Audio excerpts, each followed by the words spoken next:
আরজিকর কাণ্ডের প্রতিবাদে পথে নামল ঝিকিরা নাগরিক সমাজ। আরজিকর কাণ্ডের দোষীদের দৃষ্টান্তমূলক শাস্তির প্রতিবাদে এই প্রতিবাদ মিছিল বলে জানা গিয়েছে। ঝিকিরা বাজার থেকে শুরু করে বারবার মোড় হয়ে আবার ঝিকিরা বাজারে এই প্রতিবাদ মিছিল শেষ হয়। স্লোগান ও বক্তব্যের মধ্য দিয়ে এই প্রতিবাদ মিছিলে হাজার হাজার মানুষের ভিড় চোখে পড়ল। আমাদের প্রতিনিধি মৌমিতা উপস্থিত ঝিকিরা বাজারে। সরাসরি কি জানাচ্ছেন আসুন শুনে নিই ওনার মুখ থেকে।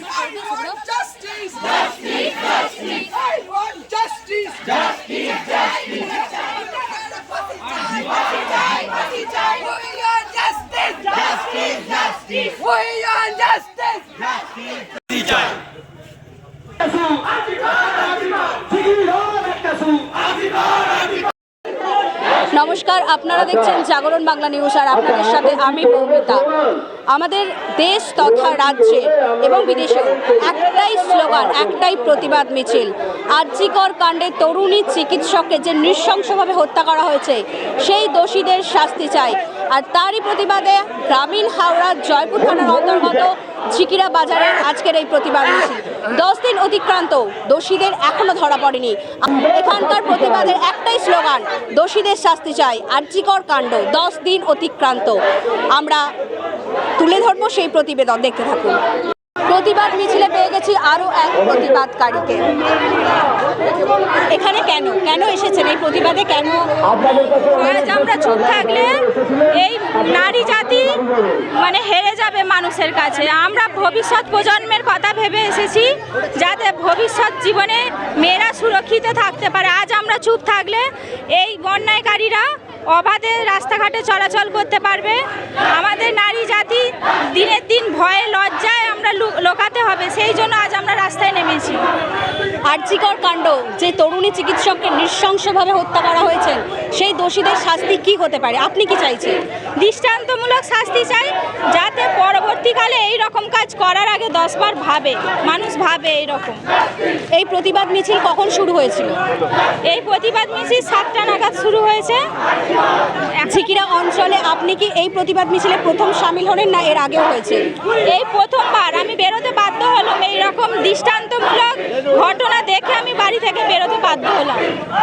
যারা এখনো চোখ বুজিয়ে আছে, বাড়িতে ঘুমিয়ে আছে, প্রতিবাদে অংশগ্রহণ করছে না, তাদের উদ্দেশ্যে কি বার্তা দেবেন? আজ তাদের উদ্দেশ্যে বলবো, আমরা বাড়ির মহিলারা আজ প্রথমবার মিছিলে সামিল হয়েছি। তারাও যেন দিনের পর দিন এই অন্যায় না সহ্য করে রাস্তায় আমাদের সাথে পদযাত্রায় সামিল হয়, নালে দিনের পর দিন এই অন্যায় বাড়তেই থাকবে।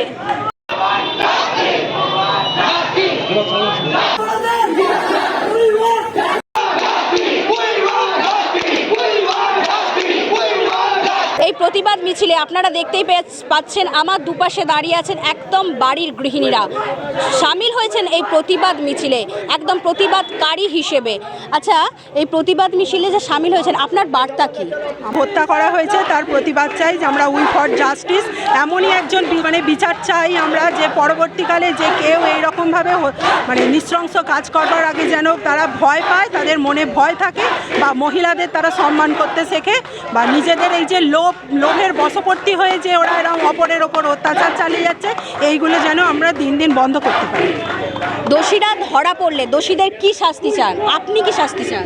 আমি নিজের থেকে শাস্তি চাই, যে এমনভাবে ওদের শাস্তি দেওয়া উচিত, বা ওরা আরও ওদের সাথে যারা জড়িত আছে সবাই যেন একইভাবে শাস্তি পায়, বা এমন ওদের শাস্তি দেওয়া উচিত যেন অন্যরা ভয় পায় তাদের দেখে, এই শাস্তি দেখে তারা ভয় পায়। আর এই মিছিলে সামিল হয়েছেন আর এক প্রতিবাদকারী। আচ্ছা, এই প্রতিবাদে কি আপনি প্রথম অংশগ্রহণ করেছেন? হ্যাঁ, আমি প্রথম অংশগ্রহণ। কোথা থেকে এই মিছিল শুরু হয়েছিল? এই আমাদের ঝিকিরা হাই স্কুলের এ থেকে। আপনি কেন এসেছেন? আমারও তো এরকম সব ছোট ছোট মেয়েরা আছে, তাদের হিংস্র এরকম এদের মতন ওদের হত্যা করছে জীবন, কোনো তাদের নেই, ভয় ডর নেই, অত্যাচার করছে শরীরে। তাদের আমার মেয়েরাও তো বাইরে বেরোলে তাদের কি করবে না করবে সেও তো আমাদের ভয়। তাই আমরা এই প্রতিবাদের জন্য বাইরে বেরিয়েছি মিছিলে। প্রত্যেকটা প্রতিবাদকারীর একটাই বার্তা, দোষীদের শাস্তি চাই।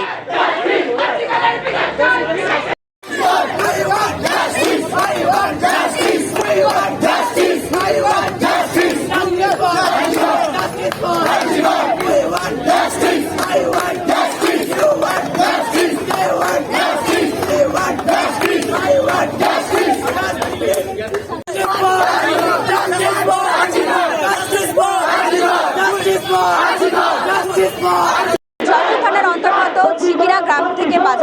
মিছিল শুরু হয়েছে, প্রতিবাদ মিছিল, সেই মিছিলে অংশগ্রহণকারী এক মহিলা, তার থেকে জেনে নেব। এই যে ম্যাডাম আরজিকর কাণ্ড, আজ 10 দিন অতিক্রান্ত, দোষীরা যদি ধরা পড়ে তাদের একটাই শাস্তি হওয়া উচিত, সেই শাস্তিটা কি? তাদের এমন শাস্তি দেওয়া হোক, দৃষ্টান্তমূলক শাস্তি হোক, যে শাস্তি দেখলে অন্তত তারা সাধারণ মানুষ নিশ্চিন্ত নিরাপত্তায় থাকতে পারে। তাদের মায়েদের তারা বার করেছে কারণ লেখাপড়া শিখে চাকরি, এই চাকরির স্থলে তাদের যদি নিরাপত্তা না থাকে, মেয়েরা যদি অবাধে ঘোরাফেরা না করতে পারে, তাহলে এই সমাজ কেন? আমরা চাই এই যে তিলোত্তমা, কলকাতার তিলোত্তমা, যাকে আমি ওরা বলি কল্লোলিনী তিলোত্তমা, সেই তিলোত্তমার মৃত্যু আমাদের শিউরে দিয়েছে, আমাদের নারী জাতিকে এক ধরনের অনিশ্চয়তার জগতে ঠেলে দিয়েছে। আমরা চাই তাই জন্য একটা উপযুক্ত শাস্তি, যে শাস্তি সবাই দেখুক, দৃষ্টান্তমূলক শাস্তি। ধর্ষকদের কেন এখনো আড়াল করা হচ্ছে? কেন ধর্ষকরা আড়ালে থাকবে? কেন ধর্ষকরা ধরা পড়ছে না? উপযুক্ত আমরা তাই জন্য দাঁড়িয়েছি যে শাস্তি চাই। দেখুন এই মুহূর্তে সারা ভারতবর্ষ কেন, পশ্চিমবঙ্গ কেন, সারা পৃথিবীর লোক কিন্তু এই জাস্টিস চাইছে। এই প্রতিবাদ মিছিলে নারী শক্তির পাশাপাশি কিন্তু পুরুষরাও সামিল হয়েছেন। পুরুষদের মুখ থেকে শুনে নেব কেন এসেছেন এই মিছিলে। এই যে আন্দোলন, এইভাবে সারা পশ্চিমবঙ্গ জুড়ে নারীদের ওপরে যে নির্মম অত্যাচার চলছে, সেই জন্যই আজকে আমরা পথে নেমেছি।